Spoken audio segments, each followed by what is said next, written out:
This question says, my wife won't let me lead. Why do you think that is? And what do you think I'm doing wrong? So I don't know why this guy's wife won't let him lead, but if I were to take a guess, like if he was in front of me, I would ask him a series of questions. Some of the questions would be like, hey, so have you tried leading in the past? Yeah. What was the outcome? Did you try leading a business? Did you try leading yourself in something? Did you quit? How many times have you quit? How many times have you signed up for something and then squandered the money and didn't follow through? In other words, how many times have you proven to your wife that you're not someone that follows through, completes what you say you're going to complete, and end up squandering time or money, where now she lost trust and faith in you and now says like, dude, you're not going to lead anymore because you can't even lead yourself. You can't even start whatever, a jiu-jitsu class or a boxing class or a hobby and finish it. You know what I mean? So it's likely a byproduct of that. And it's likely, and that leads to this guy, you know, dudes not having confidence, dudes feeling insecure. They start treating their wives like it's their mom. And so then they start kind of asking permission, being overly emotional with their wives. And the wives go, man, this guy is not stoic. He's not predictable. He lacks confidence. Again, I don't feel comfortable with him leading me. And therefore they kind of start either pulling back when you're trying to lead them, or even worse, they bring out their masculine energy, which is worse because whenever you see a woman trying to do masculine shit, it's overcompensated. And shout out to all the police officers out there. But when you look at a female police officer, most of the time, she walks with a lot more swagger and anger in her face than like a male police officer who's just like cool and casual. Like I would rather be pulled over by a male police officer any day than a female. Facts. The reason is I think she's more likely because she has to try and prove herself. She's in a very masculine industry. She's not factory installed for her to be masculine. And so she is having to overcompensate. In fact, there was that shoot that actually happened. I think last year, a female police officer went to draw her taser, instead drew her pistol and shot the dude dead, right? Now, I'm not saying it was a byproduct of that, but my point is when a woman steps into her masculine energy, she's going to overcompensate anyway. Now, this guy's really doomed because he's just like, fuck, I'm being treated like I'm her child. Like I can't make any decisions. I've got a curfew. Yep. Like that can't be a fun life. Right. So I'm guessing that he's had a series of poor decisions and losses of money and time and financial or family equity where he's proven to her that he is not reliable in leading. And she's just like, fuck this, man. I'm going to lead from now on. And so I would say, man, try and figure out how you can start stacking those wins. I'd have a conversation with her. Like, hey, like, is there a reason why I'm not leading this family? And she may not even be aware of it. How about that, right? Part of it might be not even that. So I know people are naturally poor at communicating, male and female. They're poor at communicating. So maybe he's never even asked her. Maybe he just feels like the wife is leading and she's just like waiting for him to lead. Yeah. There's that issue too. The problem lies in the lack of communication, because if you start communicating, hey, how come you're not comfortable with me leading? I'm not? Yeah, it doesn't seem like it, because every time I try and make a decision, you override it this way or you tell me that. Oh, no, I'm just coming up with other options. Oh, so you're not trying to override my leading. No, in fact, I'd rather you lead. I'd rather you lead with confidence. Okay, great. So how about we start doing this and like just create a structure of like, you know, as a man, I want to lead the household. And do you have an issue with that? No, I don't. Great.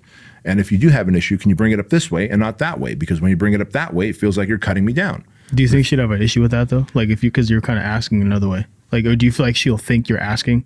Like it's almost like asking permission to lead. Like, do you have a problem with me being the leader? There's certain times that I'm going to ask questions that's going to seem like I'm asking a question. Yeah. But I'm really leading you along. Yeah. You know what I mean? I'm selling you. Yeah, I'm selling you. And so that's really what needs to happen. Like, hey, because look, at the end of the day, if you launch off this way, hey, hon, you're not letting me lead because I don't think you trust me. And every time I try and lead, you keep cutting me with a new decision and it's really pissing me off. That's going to lead to a fucking fight. Yeah. I don't know about you. I'm not looking to get in a fight at home. Right? No time for that. Yeah. Instead, I'm going to tee it up like a question, but I'm going to lead them into telling me what I want to hear, which is either, no, I would really like you to lead and I didn't realize I was doing that, so let me course correct. Or, you know what, motherfucker, this is all the ways you fucked up and I don't trust you. And so I have to wear the pants in the house. So I'm glad you brought this up. Right. And then I'd be like, oh shit. Again, it goes back to putting the ego aside and going, oh fuck, I fucked up all those ways. I never even looked at it that way through your lens. You know what? We are in a partnership here in this family. Let's figure it out. What do I need to do to give you the confidence? See, it is a question, but I'm asking, what do I need to do to give you the confidence in me so that you would feel comfortable in me leading? And she might say, boom, bang, pow. Then I'm going to start doing boom, bang, pow. Now, if she doesn't do it, I'm going to call her out on it. Hey, I did X, Y, and Z, and I proved to you that I could lead, that I can finish what I started, and you're still being, you know, cutting me off and making decisions. And so at this point, like, we need to have a more serious conversation. I'm hoping it doesn't get there. Right. But if it does, I'm willing to fight that battle too.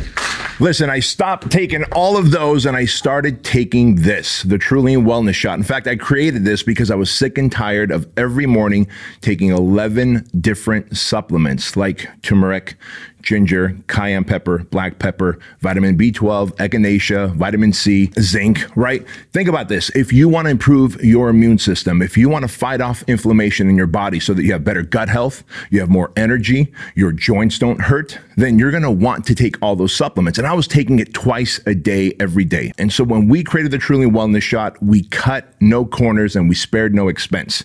And so in this, you've got something that's going to not only help boost your immune system, but also fight off inflammation. Because if you're a high performer and if you want to get more done, if you want to stay more focused, if you want to make sure that you don't get sick as frequently, then you have to care about your immune system and you have to fight off inflammation, especially if you're an entrepreneur and you're high performing and you have a stressful work day from time to time, right? And so here's what I want you to do. You're going to click on the link in the description box or go to truline.com and you're going to use the code word Bedros. And when you use my name, Bedros, you'll get 50% off your first subscribe and save bundle. For whatever reason you don't like the Truline Wellness Shot, which I've yet to meet anyone who doesn't, then let us know in your first 30 days. We'll give you a full refund. Part ways as friends. Fair enough? Go check it out. Use the code word Bedros. Get 50% off. Peace. Yeah. Well, how you just said right now, you said you'd kind of like, I don't know if you use the word coerce, sounds like negative, but like you kind of like lead them into what you're to saying what you want to hear. Is that how you would do it? Or is there a way, like, because I know people are going to be, if they're watching, first of all, if they clicked it, they have this problem most likely. Yeah. So I'm trying to figure out how would you do it if you're trying to like lead her into. I would do it by asking board with that. questions. Okay. I think the most civil way is to ask questions. And I would be like, hey, do you have some time, hun, right now? Because I've got some questions to ask you. Yes, I do. Great. And what I want to ask you is, I have a feeling that you want to lead the family more than I do. Do you have any issues with me leading the family? Yes, I do. Or no, I don't. And if it's a no, I don't, but you still feel that she does, well, actually, if you don't, then why is it that whenever I do X, Y, and Z and try and lead, you come up with a counter, or you cut me down, and you cut me down in front of the kids, or in front of your parents, or whatever, right? Then I would start asking, why is it, why is it, why is it? You look at, how about this? People, so this is the counter, the statement of, well, if you're asking them questions, it seems like you're asking for permission.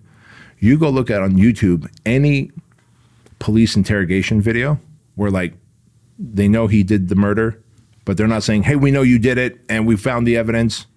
Hey, where were you? Like, why do you think that happened? How long do you think she was disappeared? When was the last time you had lunch with her? They're just asking questions. Walks right into it. Right? And they're asking questions until they start getting what they want. Right. Oh, so you did see her the night of that she died. Oh man, do you think the bad guy like had any intention to kill her? Do you think it was like someone that she knew? Or they know he did it. They got his fingerprints, his DNA, they've got all that, but they need him to admit it. One of the best ways to get people to admit is to question them, ask them questions instead of accusing them. When you accuse them, they shut down. When you question them, you're opening them up to hopefully telling you what you want to hear.